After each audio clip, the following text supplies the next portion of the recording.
ഏതായാലും ആ മനുഷ്യൻ എനിക്ക് കാണാൻ കഴിഞ്ഞില്ല. എനിക്ക് ആ മഹാനെ കാണുന്നതിന് പകരം എനിക്ക് എന്തെങ്കിലും ഒന്ന് അദ്ദേഹത്തിന്റെ ആധാറ് കാണാനുണ്ടോ? ഹൽ ബഖിയ മിൻഹു സൗബുൽ അസ്മുഹു. ആ മനുഷ്യനേതായാലും കാണാൻ കഴിഞ്ഞില്ല. എന്നാൽ ആ മനുഷ്യൻ ധരിച്ച ഒരു കുപ്പായത്തിന്റെ കഷ്ടമെങ്കിലും കിട്ടുമോ? ഞാനൊന്ന് ചുംബിച്ച് ബർക്കത്തെടുക്കട്ടെ. ഇതങ്ങ് കേട്ടപ്പോ അലി റളിയല്ലാഹു അൻഹു കൊടുത്ത മറുപടി എന്താ? റസൂലുള്ളാഹി വഫാത്തായി പോയി. ഇനി മൂപ്പര് ധരിച്ച ചെരുപ്പും മൂപ്പര് ധരിച്ച കുപ്പായോ മൂപ്പര് ശരി മറ്റുള്ള ഏതെങ്കിലും ആധാറ് അതൊന്നും ചുംബിക്കാനും ബർക്കത്തെടുക്കാനും പാടില്ല. അതൊക്കെ ഇസ്ലാമിക വിശ്വാസത്തിനെതിരാണ് എന്നാണോ? അല്ല, അനമദീനത്തുൽ ഇൽമി വഅലിയും ബാബുഹാ. ഞാൻ ഇൽമിന്റെ പട്ടണമാണ്. ആ വൈജ്ഞാനിക പട്ടണത്തിലേക്ക് കടന്നു വരാനുള്ള കവാടം അത് അലിയാണെന്ന് പഠിപ്പിച്ച മുഹമ്മദ് റസൂലുള്ളാഹി. ആ വിജ്ഞാനത്തിന്റെ നിറകുടമായ അലി ഇബ്നു അബീ താലിബ് റളിയല്ലാഹു അൻഹു കൊടുത്ത മറുപടി നഅം, അതേ ഉണ്ട്. ആ നേതാവ് ധരിച്ചൊരു ജുബ്ബ ബാക്കിയുണ്ട് കേട്ടോ. അത് എന്റെ ഭാര്യയും ഹബീബിന്റെ മകളുമായ ഫാത്തിമത്തുൽ സഹ്റാ റളിയല്ലാഹു അൻഹായുടെ കയ്യിൽ സ്റ്റോക്കാണ്. സൽമാൻ റളിയല്ലാഹു അൻഹുവിനോട് പറയുന്നു, സൽമാനെ ഒന്ന് ഫാത്തിമ ബീബി അടുക്കൽ ചെന്നിട്ട് ആ ജുബ്ബയൊന്ന് എടുത്തു തരാൻ വേണ്ടി പറയണം. സൽമാൻ റളിയല്ലാഹു അൻഹു ഫാത്തിമ ബീബിയുടെ അടുക്കലേക്ക് ഓടിയിട്ട് പതുക്കെ ഡോറിൽ ഇങ്ങനെ മുട്ടി. ആ സമയത്ത് ഫാത്തിമ ബീബി റളിയല്ലാഹു അൻഹ ചോദിക്കുന്നു, ആരാണ് വാതിലിൽ മുട്ടുന്നത്? അപ്പൊ പറഞ്ഞു, സൽമാനാണ് മുട്ടുന്നത്. അലി തങ്ങൾ അയച്ചിട്ട് വന്നതാണ്. റസൂലുള്ളാഹി തങ്ങളുടെ തിരുശേഷിപ്പായ ഒരു ജുബ്ബയുണ്ടല്ലോ അവിടെ, ആ ജുബ്ബയൊന്ന് എടുത്തു തരാൻ പറഞ്ഞിട്ടുണ്ട് കേട്ടോ. ഫാത്തിമ റളിയല്ലാഹു അൻഹ അത്ഭുതത്തോടെ ചോദിക്കുന്നു, എന്റെ പ്രിയപ്പെട്ട വാപ്പ ധരിച്ച ആ പരിശുദ്ധമായ തിരുശേഷിപ്പാകുന്ന ജുബ്ബ, ആ ജുബ്ബ ധരിക്കാൻ ധൈര്യമുള്ളവരാരാ? മഹാനായ സൽമാൻ റളിയല്ലാഹു അൻഹു പറയുന്നു, ആർക്കും ധരിക്കാനല്ല. ഇങ്ങനൊരു മനുഷ്യൻ വന്നിട്ടുണ്ട്, അയാൾ ആവശ്യപ്പെട്ടിട്ടൊന്ന് കാണിച്ചു കൊടുക്കാനാണ്. മക്കൾ ഹസൻ ഹുസൈൻ റളിയല്ലാഹു അൻഹുമാ അവരുടെ കയ്യിൽ ജുബ്ബ എടുത്തു കൊടുത്തു. ആ ജുബ്ബ സൽമാൻ റളിയല്ലാഹു അൻഹുവിന്റെ കയ്യിലെത്തി. അതുമായി ഓടുന്നു ഇലാ ഹളറത്തി അലി ഇബ്നു അബീ താലിബ് റളിയല്ലാഹു അൻഹു. അവിടത്തെ സാന്നിധ്യത്തിലേക്ക് ചെന്ന് ആ ബറക്കത്തുള്ള ജുബ്ബ അലി റളിയല്ലാഹു അൻഹുവിന്റെ കയ്യിൽ അങ്ങ് കൊടുത്തപ്പോ മഹാനായ അലി റളിയല്ലാഹു അൻഹു ചെയ്ത പണി എന്താണെന്നറിയോ? ഫഅഖദഹാ അലിയുൽ വശമ്മഹാ. ആ ജുബ്ബ അങ്ങനെ തന്നെ ഇങ്ങ് വാങ്ങി അലി റളിയല്ലാഹു അൻഹു അതാ മുഖത്തോട് ചേർത്ത് വെച്ച് ചുംബിച്ച് ബർക്കത്തെടുക്കുന്നു. അലി റളിയല്ലാഹു അൻഹു ആ ബർക്കത്തിലുള്ള ജുബ്ബ സഹാബത്തിന്റെ കയ്യിൽ കൊടുത്തു. സുമ്മ സഹാബ, മഹാന്മാരായ സഹാബത്തൊക്കെ അതിങ്ങനെ വാങ്ങിയിട്ട് കണ്ണിൽ നിന്ന് പിടിപിടാ വെള്ളമൊഴുക്കി ആ ഹബീബിന്റെ ജുബ്ബ ചുംബിച്ച് ബർക്കത്ത് കൊടുക്കുന്നു. പിന്നെ ആ ജുബ്ബ നേരെ ഈ ജൂതനായ മനുഷ്യനിങ്ങ് വാങ്ങി. എന്നിട്ട് ആ മനുഷ്യൻ കൺപടത്തോട് ചേർത്ത് വെച്ച് പിടിപിടാ കണ്ണുനീരൊഴുക്കി പൊട്ടിക്കരഞ്ഞു വശമ്മ. ഈ ജൂതനായ മനുഷ്യനും ആ ജുബ്ബ മുഖത്തോട് ചേർത്ത് വെച്ച് ഉമ്മ വെച്ച് പൊട്ടിക്കരഞ്ഞതിന് ശേഷം ഈ ജൂതനായ മനുഷ്യൻ വളരെ വേദനയോടെ പൊട്ടിക്കരഞ്ഞ് ചോദിക്കുന്നത്,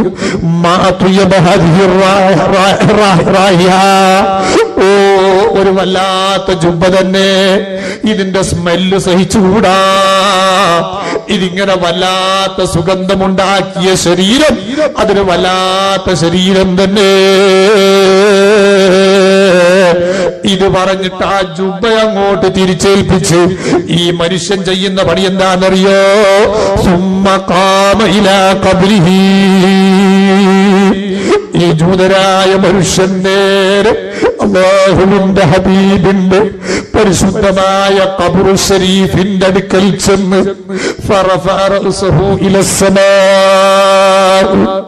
തന്റെ തല ആകാശത്തേക്ക് ഉയർത്തിപ്പിടിച്ച് പൊട്ടി പൊട്ടി കരഞ്ഞുകൊണ്ട് പറയുന്നു, അശ്ഹദു യാ റബ്ബ് അന്നക അഹദുൽ ഫർദ് അഹദുൽ വാഹിദുൽ അഹദുൽ ഫർദുൽ സമദ്. ഓ റബ്ബേ, നീ ഏകനാണ്, നീ ഫർദാണ്, സമദാണ്. ഞാൻ സാക്ഷ്യം വഹിക്കുന്നു റബ്ബേ. വഅശ്ഹദു അന്ന സാഹിബ ഹാദൽ ഖബർ റസൂലുക വഹബീബുക വസദ്ദഖതുഹു. ഈ ഖബറിന്റെ സാഹിബായ മുഹമ്മദ്, അതേ നിന്റെ ഹബീബാണ്, നിന്റെ പ്രവാചകനാണ്. ഞാനത് സാക്ഷ്യം വഹിക്കുന്നു, ഞാനത് സത്യസന്ധമായി പ്രഖ്യാപിക്കുന്നു.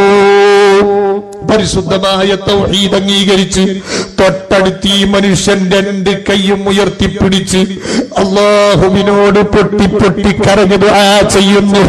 അല്ലാഹുമ്മ ഇൻ ഖബിൽത ഇസ്ലാമി ഫഖബിൽ റൂഹി അസ്സാ.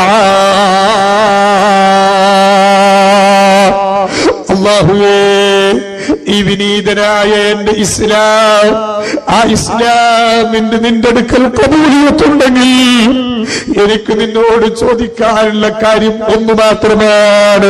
ഫഖബിൽ റൂഹി അസ്സാ. ഈ സമയത്തു തന്നെ എന്റെ ജീവൻ നീ ഒന്ന് തിരിച്ചെടുക്കണേ അല്ലാഹ്. ദുആ ചെയ്ത് കൈ താഴ്ത്തുന്നതിന് മുമ്പ് ഫഖറ മയ്യിതാ, ആ മനുഷ്യനതാ മരിച്ചു വീഴുന്നു. ആ ജൂതനായ മനുഷ്യൻ അതേ സമയത്ത് തന്നെ മരണപ്പെട്ടു വീഴുന്നു.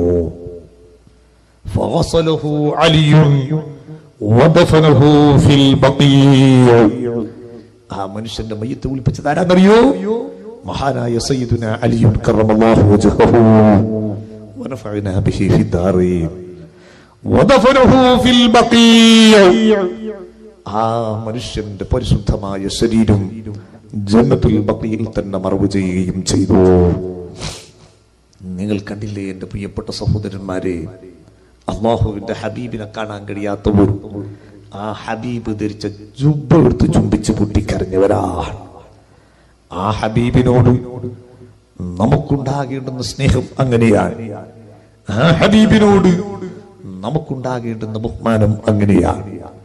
മഹാനായ നബി സല്ലല്ലാഹു അലൈഹി വസല്ലം അവിടുത്തെ വിയർപ്പിനെ ബഹുമാനിച്ചവരാണ് സ്വഹാബത്ത്.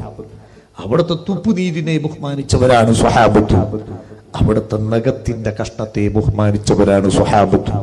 അവിടുത്തെ പരിശുദ്ധമായ തലമുടിയെ ബഹുമാനിച്ചവരാണ് സ്വഹാബത്ത്. അവിടെ ധരിച്ച ജുബ്ബയെ ബഹുമാനിച്ചവരാണ് സ്വഹാബത്ത്. അതൊക്കെ അത് ദുരാചാരമാണ് എന്ന് പറഞ്ഞ് തള്ളിയവർ അല്ല. മഹാന്മാരുടെ അസാറുകൾ അത് ആദരിക്കലും ബഹുമാനിക്കലും ഈമാനിന്റെ ഭാഗമാണ്. അതിനെ തള്ളി പറയുന്നത് അത് ഈമാൻ നഷ്ടപ്പെട്ടു പോകുന്ന കാര്യമാണ്. അതുകൊണ്ട് എന്റെ പ്രിയപ്പെട്ട സഹോദരന്മാര്, ഞാൻ പറയുന്നത് വിഷയം ചിലപ്പോൾ കേൾവിയിൽ നിസ്സാരമാകാം, പക്ഷേ അതിന്റെ ഗൗരവം നമ്മൾ മനസ്സിലാക്കാതെ വിഷയത്തെ എതിർത്തു പോയാൽ നമ്മുടെ കൽബിൽ നിന്ന് ഈമാൻ അങ്ങ് നഷ്ടപ്പെട്ടു പോകും. പിന്നെ നിസ്കരിച്ചിട്ട് കാര്യമുണ്ടാകില്ല, നോമ്പനുഷ്ഠിച്ചിട്ട് കാര്യമുണ്ടാകില്ല. അത്തരത്തിൽ ബഹുമാനിക്കേണ്ടതെല്ലാം ബഹുമാനിക്കണം. നിങ്ങൾ കണ്ടില്ലേ റസൂലുള്ളാഹി തങ്ങളുടെ ബഹുമാനത്തിന്റെ കടുപ്പം.